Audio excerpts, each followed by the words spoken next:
আমি ফেসবুকে একটা পোস্ট করেছিলাম, তোমার এমন একটা পার্সোনাল কথা কমেন্টে বলে যাও যেটা কাউকে কখনো বলোনি, উইনার 31 টাকা পাবে। তো দেখি তোমরা তোমাদের কি কি পার্সোনাল কথা কমেন্টে বলেছো। সাদিয়া সুলতানা লিখেছে, আমার পাছাতে তিল আছে। আমি বিশ্বাস করি না, আমার প্রমাণ চাই। নেক্সট টাইম পাছার ছবি তুলে কমেন্টে পোস্ট করবা, তাহলে বিশ্বাস করবো। তোমাকে দেখতে বাদর লাগে, তবুও তোমার ভিডিও ভালো লাগে। ভাই এরা ভাই এক একটা ভাই আলট্রা লিজেন্ড, প্রশংসা করে নাকি পেছন মারে আমি বুঝতে পারি না। আমি হাগু করার সময় তোমার ভিডিও দেখি, কারণ তোমাকে দেখলে হাগু ভালোভাবে ক্লিয়ার হয়ে যায়। আমি অনেক খারাপ একটা মেয়ে, আর এটা তো সবাই জানে, যেটা কেউ জানে না সেটা জানতে চাইছি। নামাজ বাদ দিও না বন্ধু, এপারের চেয়ে ওপারের জীবন বেশি সুন্দর। ভাই কি ফারাবি কাকার ফ্যান নাকি? তোমারটা ছোট ও কালা, আমি কাউকে বলি না, এখন বললাম। আরে ঠিক আছে মানছি, মুখে নেওয়ার সময় একটু ব্যথা পাইছো তাই বলে এগুলো বলবা, এগুলো একদমই ঠিক না। কিন্তু সুমাইয়া ঐশী, সবাই জানে যে আমি একটা মেয়ে, কিন্তু মনে মনে আমি একটা ছেলে। তো আমাদের আজকের ভিডিওর উইনার হলো গিয়ে সুমাইয়া ঐশী। আমাদের এই আপু ভাইয়া আপুটা তার জীবনের সবচেয়ে বড় সিক্রেট আমাদের সাথে শেয়ার করেছেন, এই কারণে তিনি আমাদের থেকে পেয়ে যাচ্ছেন বিশাল বড় একটা প্রাইজ মানি, সেটা হলো 30 টাকা মোবাইল রিচার্জ। তো এই ছিল ভিডিও। ওয়েট, এবার অনেকের মাথাতে আসতে পারে যে তুমি এরকম ভিডিও কেন বানাচ্ছ, প্রতিটা ভিডিওতে এত এত টাকা দিয়ে দিচ্ছ, এত টাকা দিয়ে দিলে তো তুমি গরিব হয়ে যাবে। আসলে আমার অনেক টাকা, তাই দিচ্ছি। অন্যান্য ইউটিউবাররা তো তাদের ইনকামের সব টাকা নিজের পকেটে রেখে দেয়, আমাকে দেখো আমার ইনকামের বেশিরভাগ টাকাই আমি নিজের কাছে রেখে দিচ্ছি, আর কিছুটা হলেও কিন্তু দিচ্ছি তোমাদেরকে। So like and subscribe. আর ব্যাপারটা হলো যে এরকম ভিডিও বানালে আমাকে আসলে কিছু করা লাগে না, আমাকে শুধু পড়া লাগে। বসে বসে তোমাদের কমেন্ট পড়ে আর একটা করে ভিডিও হয়ে যায়। তবে হ্যাঁ, কষ্ট তো আছে এই ভিডিওগুলো বানাতে, কারণ এই ভিডিওগুলোতে আমাকে টাকা দেওয়া লাগে। যেমন আজকের ভিডিওটাতে একজনকে 31 টাকা দিয়ে দিতে হবে, যেটা আমার জন্য খুবই কষ্টদায়ক। আর আমি দেখলাম আগের ভিডিওটা একজন কমেন্ট করেছিল যে তুমি এত কম টাকা দাও কেন, 30 টাকা না দিয়ে পরের বার থেকে 40 টাকা করে দিও, কারণ 40 টাকাতে 2টা বেনসন সিগারেট হয়ে যায়। আমি খাই না, দামও জানি না, একজন বলছিল কমেন্টে, তো আমি চেষ্টা করব। আমি আসলে শিওর দিতে পারছি না, তবে হ্যাঁ আমি চেষ্টা করব। আমি কমিউনিটির লোকের সাথে কথা বলবো, শেখ হাসিনা নানির সাথে একটা এই বিষয়ে পার্সোনাল মিটিং এর আয়োজন করব, দেশ বিদেশের প্রধানমন্ত্রীদের সাথে আলোচনা করে দেখব, এবং সবার সাথে পরামর্শ করে আমি খুবই চেষ্টা করব পরের বার থেকে প্রাইজ মানিটা 40 টাকা করার জন্য। এখন দেখি কি হয়। কিভাবে পাত্তা আদায় করে নিতে হয়? পাত্তা আদায় করতে হয় কিভাবে, এটা তো দেখতে হবে ভাই, কারণ ছোটবেলা থেকে আমাকে কেউ পাত্তা দেয়নি। জন্মের সময় ডক্টর পাত্তা দেননি, জন্মের পর নার্সরা পাত্তা দেননি, স্কুলে ম্যামরা পাত্তা দেননি, পড়া পাত্তা না দেখে স্যাররা পাত্তা দেননি, হাফ প্যান্ট পরতাম দেখে মেয়েরা পাত্তা দেয়নি, বন্ধুর গার্লফ্রেন্ডকে লাইন মারতাম দেখে বন্ধুরাও পাত্তা দেয়নি, ইউটিউবে আসলাম তাও কেউ পাত্তা দেয়নি, দিয়েছে শুধু খিস্তি। তাই এখন আমি সবার পাত্তা আদায় করব। চলো দেখি কি করলে আমাকে মানুষ পাত্তা দিবে। কিভাবে পাত্তা আদায় করে নিতে হয়?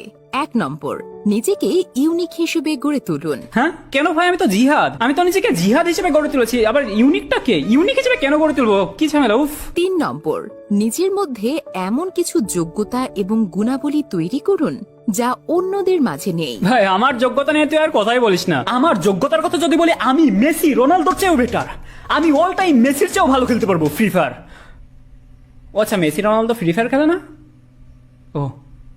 5 নম্বর, ভিডিওর আরো ইন্টারেস্টিং জিনিসগুলো তো এখনো বাকি আছে, বাট তার আগে একটা 1 মিনিটের এড দিয়ে নি। এড দেখতে না চাইলে তোমরা 1 মিনিট একটু কষ্ট করে টেনে দিতে পারো, এন্ড এড দেওয়ার জন্য সরি। হে গাইজ, আজ আমি ওয়ান এক্সপেট নামে একটি অ্যাপ সম্পর্কে কথা বলতে চাই, যেটি সবচেয়ে বিশ্বস্ত বুকমেকার, পিএসজি এবং সিরিয়া এএফ এর স্পন্সর। এখানে জিতার সম্ভাবনা অনেক বেশি। আইপিএল চলছে, সেই উপলক্ষে এখানে চলছে ইন্ডিয়ান লিগ কার্নিভাল ইভেন্ট, যেখানে মাত্র 380 টাকা লাগিয়ে রয়েছে 1 কোটি পর্যন্ত জিতার সুযোগ। এছাড়া এখানে আপনি রিস্ক ফ্রি বাজি ধরতে পারেন। এই অ্যাপে আপনি সমস্ত লাইভ ম্যাচের ফলাফল এবং সেই ম্যাচটি লাইভ দেখতে পারবেন। আপনি স্কোরের ভবিষ্যৎবাণী করে বাজি ধরতে পারেন, যেমন কোন দল জিতবে, কোন দল কত রান করবে এবং কে সর্বোচ্চ স্কোর পাবে। এবং বিএমডব্লিউ গাড়ি, আইফোন, ল্যাপটপ এবং আরো অনেক কিছুর মতো নগদ পুরস্কার জেতার সুযোগ রয়েছে। এখানে ক্যাশ গেম আছে, প্লেন যত উপরে যাবে তত বেশি টাকা পাবেন। এছাড়াও বিভিন্ন ধরনের গেম রয়েছে, আপনি যা খুশি তা বেছে নিতে পারেন। এবং রেজিস্ট্রেশন করার সময় আমার প্রচার কোড জিহাদ 1 ব্যবহার করে প্রথমবার জমাতে 12,000 টাকা পর্যন্ত পান। আপনি সহজেই পেটিএম, ব্যাংক, বিকাশ, নগদ, রকেট এবং অন্যান্য সহজ পদ্ধতির মাধ্যমে আপনার জেতা টাকা তুলতে পারবেন। আমি অনেকদিন ধরে এটি ব্যবহার করছি, আপনিও এটি ব্যবহার করতে পারেন। তাহলে আর দেরি কিসের, গুগলে যান আর 1xbet লিখে সার্চ করুন, আর প্রথম লিংকে ক্লিক করে রেজিস্টার করুন। রেজিস্ট্রেশনের সময় আমার দেওয়া প্রোমো কোড জিহাদ 1 ব্যবহার করুন এবং বোনাস পান। 5 নম্বর, অন্যের দুর্বল পয়েন্টগুলো ফাইন্ড আউট করুন। কেউ পাত্তা না দিতে চাইলে তার সেই দুর্বল পয়েন্টগুলো নাড়াচাড়া করুন। ফালতু কথা ভাই, এটা আমি আগেও শুনেছিলাম, বুঝছো, এটা আমি ট্রাইও করেছিলাম একবার। কি অবস্থা, কি হয়েছিল, আমি একদিন একটা ইম্পর্টেন্ট কথা আমার বন্ধুকে বলতে লাগছিলাম, কিন্তু ও আমার কথা না শুনে ওর একটা মেয়ে বন্ধুর সাথে কথা বলেই যাচ্ছিল ফোনে। এদিকে আমি যে ওর সাথে কথা বলছি কিছু শুনতেছিলই না, মানে সালা একটা মেয়ে বন্ধু পেয়ে আমাকে পাত্তা দিচ্ছে না। তখন পাত্তা আদায় করার জন্য আমি কি করছিলাম, ওর বিচিতে টুকা মারছিলাম। কেউ পাত্তা না দিতে চাইলে তার সেই দুর্বল পয়েন্টগুলো নাড়াচাড়া করুন। এবার দুর্বল পয়েন্ট বলতে ওর তো আমি একটা পয়েন্টই চিনি, ওটা নিয়ে নাড়াচাড়া করলাম। তারপরে ও আমার দিকে তাকিয়ে খুবই সুন্দর ভাষায় গালাগালি শুরু করলো। ও আমার দিকে তাকিয়ে বলা শুরু করলো, কুত্তার বাচ্চা, কুত্তার বাচ্চা, কুত্তার বাচ্চা, কুত্তার বাচ্চা, কুত্তার বাচ্চা। তো হ্যাঁ ভাই, এই পয়েন্টটাও কোনো কাজের না। আমরা দেখবো আরো কি কি পয়েন্ট বলেন আমাদের আপুমনি, যেগুলোর মাধ্যমে আমরা মানুষের থেকে পাত্তা আদায় করে নিতে পারি। 6 নম্বর, নিজেকে আরো বেশি মোহনীয়, আরো বেশি আকর্ষণীয় ও আধুনিক হিসেবে তৈরি করুন। আচ্ছা, নিজেকে আধুনিক হিসেবে তৈরি করতে হবে। ভাই আমি তো আধুনিকই, কারণ আমার ধন আছে, ধন সম্পদ আছে। এই যে দেখো, দেখেছো তোমরা এতগুলো টাকা একসাথে কোনোদিন? ব্লাডি গরিব। 7 নম্বর, মাঝে মাঝে ইগো দেখান। ইগো নয়, টাকা দেখাও, তাহলে আরো বেশি পাত্তা পাবে। 11 নম্বর, যার তার সাথে সহমত পোষণ করা যাবে না।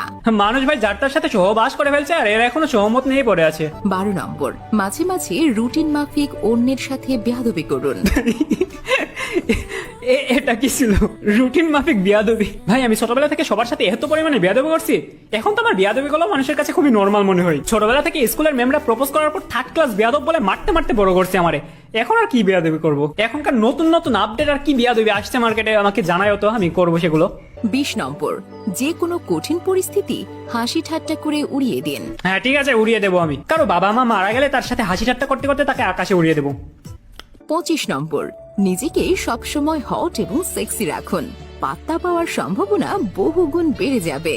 আচ্ছা, মেয়েরা তো আমাকে বলে যে আমাকে দেখতে নাকি অনেক হট এন্ড সেক্সি, তারপরে আমি তাদেরকে বলি তাহলে আসো কিনে দিই মেক্সি। তখন তারা আবার আমাকে বলে তোর মতো ছেলে অনেক দেখছি, হতে পারিস তুই হট এন্ড সেক্সি, কিন্তু আমরা শুধু খাই পেপসি। ছাড়ো ভাই, আমার আর পাত্তা পাওয়া হবে না। স্কুল লাইফে তো কোনোদিন কোনো মেয়ের থেকে পাত্তা পাইনি, তাই ভাবলাম অন্য কোথাও ট্রাই মারি। তাই আমি একটা কোচিং এ গেছিলাম, ভাবছিলাম ওইখানে তো অনেক মেয়ে থাকবে।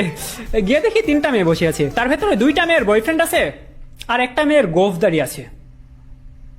মানে গোফ দাঁড়িয়ে কেমনে গজাইছে আমি জানি না, আমারই নাই, কিন্তু ওই মেয়ের জানি না।